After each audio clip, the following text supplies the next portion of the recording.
El amanecer en las montañas de Asturias no era como cualquier otro. Había algo en el aire, algo que pesaba, algo que hablaba en susurros silenciosos. Miguel, ese pescador solitario cuya vida parecía tan enredada como las redes que colgaban en su cabaña, estaba atrapado en un ciclo de recuerdos. Para él, cada amanecer no era una promesa de algo nuevo, sino un recordatorio de lo que había perdido. Desde niño, el río había sido su hogar, su mentor y también su juez más cruel.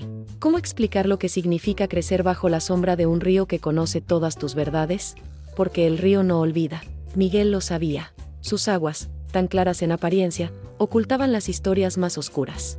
Las historias que los hombres no se atrevían a contar en voz alta. Y Miguel, aunque lo intentara, no podía escapar de esa corriente invisible que lo arrastraba siempre hacia el pasado. Pero, ¿qué lo mantenía allí, en esa cabaña aislada, rodeado solo de ecos? Era algo más que la pesca, más que la paz engañosa del río.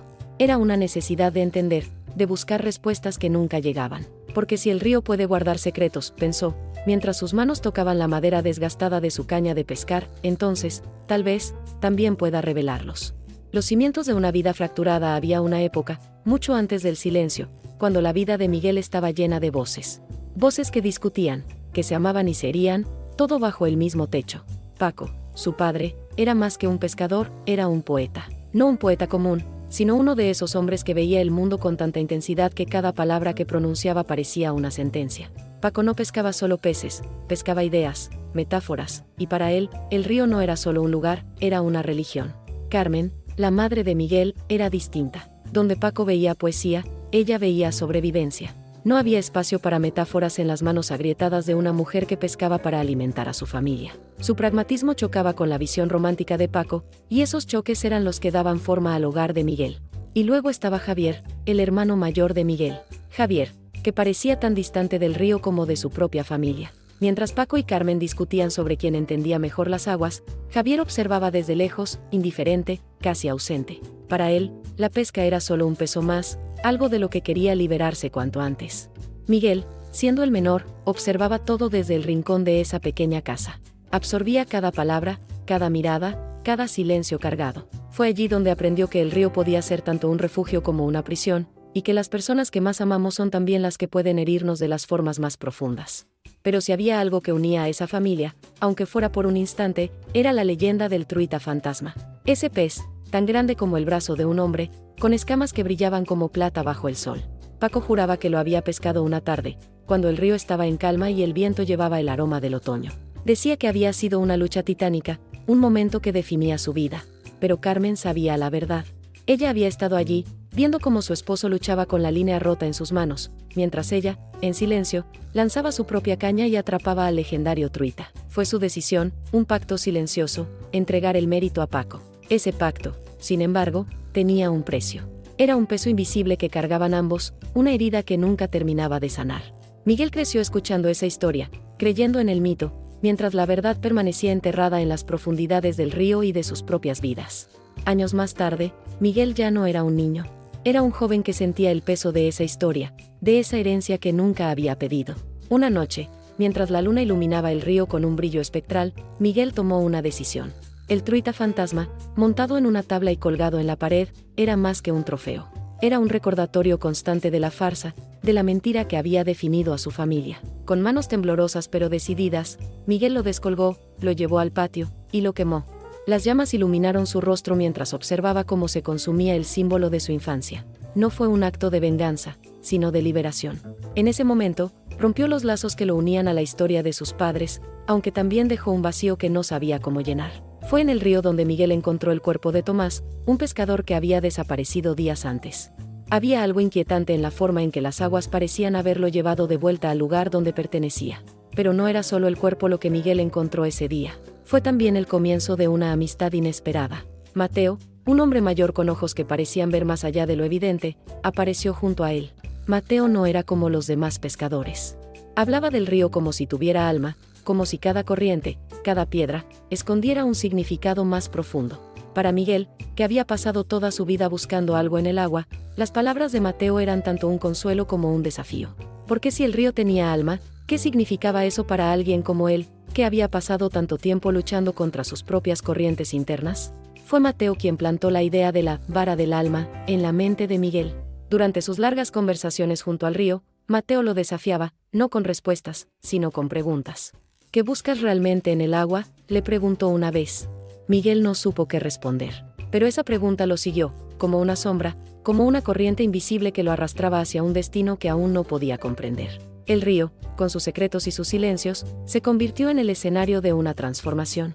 Miguel, guiado por las palabras de Mateo y su propia lucha interna, comenzó a darse cuenta de que la pesca era más que un acto físico. Era una forma de buscar algo más profundo, algo que estaba en el río pero también dentro de él.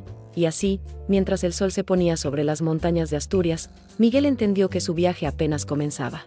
Había días en los que el río parecía dormir, su superficie lisa como un espejo, reflejando las montañas y los cielos de Asturias. En esos días, Miguel sentía que el mundo entero estaba en pausa, como si todo esperara algo. Fue en uno de esos días cuando la vio por primera vez. Alba apareció en la curva del río como un espectro, como si el agua la hubiera creado. Ella era distinta a cualquier persona que Miguel hubiera conocido. Había algo en su postura, en la forma en que sostenía la caña, que hablaba de alguien que conocía el río de una manera casi íntima, pero también de alguien que escondía más de lo que mostraba. No dijo nada al principio, solo estaba allí, moviéndose con la gracia de quien pertenece al agua tanto como a la tierra. Miguel sintió algo que hacía mucho tiempo no sentía, curiosidad. Porque Alba no era solo un misterio, era una promesa de algo diferente, algo que podría sacarlo de su monotonía y de su constante lucha interna. Pero antes de que pudiera acercarse, antes de que pudiera preguntarle quién era o qué hacía allí, ella desapareció, tan repentinamente como había llegado. Esa noche, mientras el viento sacudía las ventanas de su cabaña, Miguel no podía dejar de pensar en ella. En su mente, Alba se convirtió en una figura etérea, casi irreal. Pero había algo en su mirada, algo que le decía que ella no era una ilusión, que había un propósito en su encuentro. Y así, el río, que siempre había sido su refugio, se convirtió en una nueva fuente de intriga y deseo. Los días que siguieron al encuentro con Alba fueron un torbellino de emociones para Miguel. Por primera vez en mucho tiempo, sintió que algo en su vida había cambiado. Pero con ese cambio vino también una sensación de vacío, una ausencia que no podía ignorar. Miguel comenzó a beber más de lo habitual, no para olvidar, sino para intentar entender. Cada trago era una pregunta, un intento de desentrañar el misterio de Alba y lo que significaba para él. Pero el alcohol no ofrecía respuestas, solo lo sumía más profundamente en sus propias dudas y temores. Mateo, siempre observador, no tardó en darse cuenta del cambio en Miguel. Pero en lugar de ofrecer consuelo o soluciones, como habría hecho cualquier otro, Mateo optó por el silencio. Porque sabía que algunas lecciones no podían ser enseñadas, solo aprendidas. En esas noches solitarias, Miguel se encontró hablando con el río, como si el agua pudiera responder a sus preguntas. ¿Quién es ella? ¿Por qué no puedo dejar de pensar en ella? Pero el río, como siempre, guardó sus secretos. Desesperado por una conexión, Miguel tomó una decisión impulsiva. Aceptó ser entrevistado por Diego, el cazador, un periodista conocido por sus historias sobre pescadores y sus vidas. Para Miguel, esta era una oportunidad, no solo de hablar de su pasión por la pesca, sino también de enviar un mensaje a Alba. En la entrevista, Miguel habló del río como nunca antes lo había hecho. Describió cada curva, cada corriente, con una pasión que sorprendió incluso a Diego. Pero lo más importante fue lo que no dijo directamente, lo que dejó entre líneas, una invitación. Una forma de decirle a Alba que estaba buscando, que estaba dispuesto a encontrarla si ella lo permitía. Cuando el artículo fue publicado, Miguel sintió una mezcla de esperanza y temor, porque aunque había puesto su corazón en esas palabras, no sabía si Alba las leería, o si, al leerlas, decidiría responder.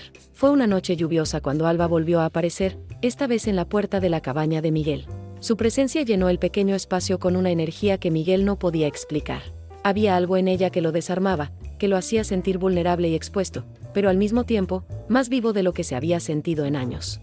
Ella le confesó que lo había estado observando desde el primer momento en que lo vio, intrigada no solo por su habilidad como pescador, sino también por la forma en que hablaba del río.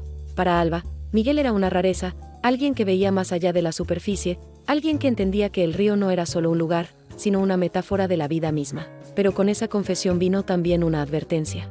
Alba no era una persona sencilla, y su presencia en la vida de Miguel no sería fácil.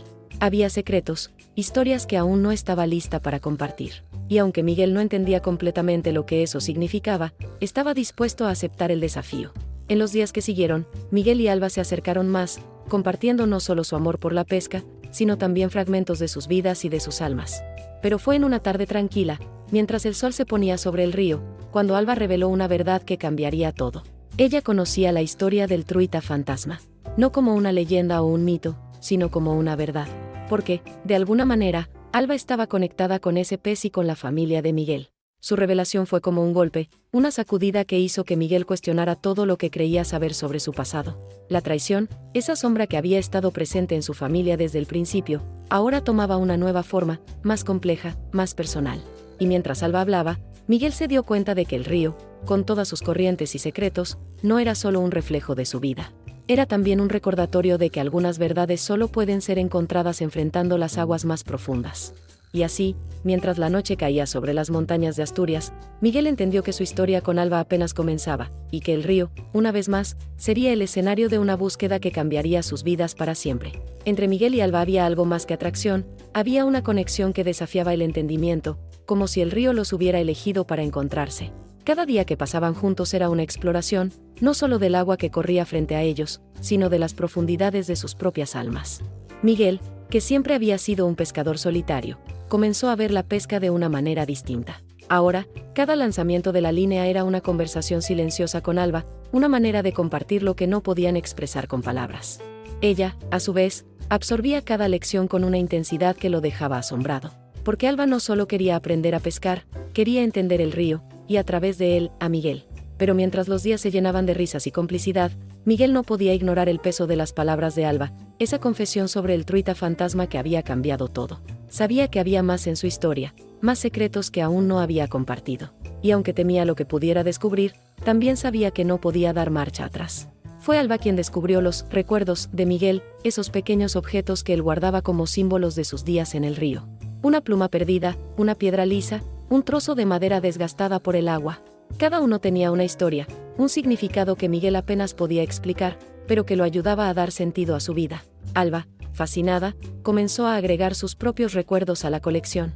Una hoja dorada encontrada en la orilla, una pequeña concha que no pertenecía a ese río, pero que había llegado allí, llevada por alguna corriente desconocida. Para ellos, esos objetos se convirtieron en una manera de conectar no solo con el presente, sino también con el pasado y con los secretos que ambos llevaban dentro. Y aunque ninguno de los dos lo decía en voz alta, ambos sabían que esos recuerdos eran también un refugio, un lugar donde podían enfrentarse al dolor y a la pérdida sin sentirse completamente solos.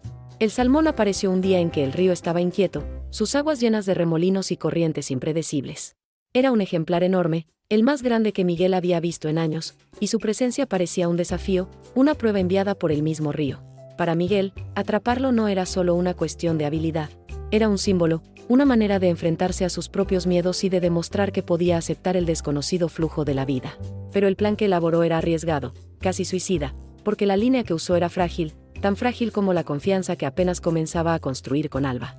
Mientras luchaba con el pez, Miguel sintió algo que no había sentido en años, esperanza. Porque en esa lucha, en esa tensión entre el pescador y su presa, había algo que iba más allá de la pesca. Era un recordatorio de que la vida, con todas sus complejidades y traiciones, aún podía ofrecer momentos de pura belleza y significado. Cuando Carmen apareció en la cabaña, fue como si el pasado hubiera irrumpido en el presente, exigiendo ser confrontado. Para Miguel, su madre siempre había sido una figura contradictoria, alguien que lo había protegido y herido en igual medida. Y ahora, al verla de pie en su puerta, sintió que todo lo que había intentado dejar atrás estaba regresando. Carmen no vino solo por curiosidad. Había estado observando, siguiendo los pasos de Miguel, y había descubierto más de lo que él habría querido.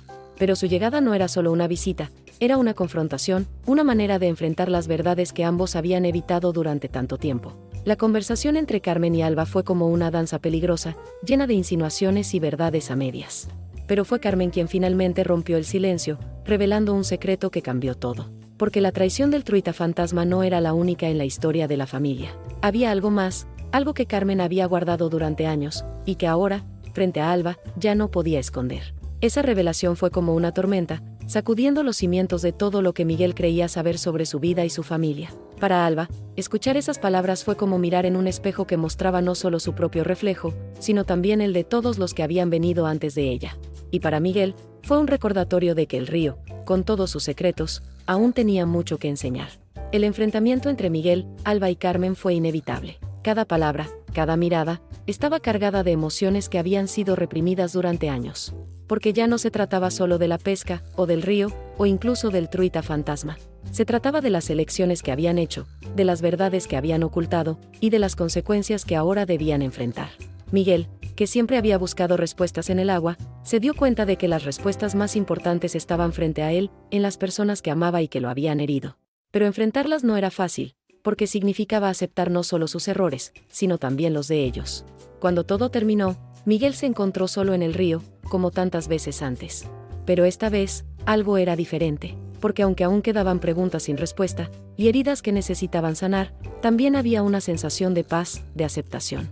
Al lanzar su línea al agua, Miguel no estaba buscando atrapar nada. Estaba simplemente dejando que el río lo guiara, confiando en que, como siempre, el agua encontraría su propio camino.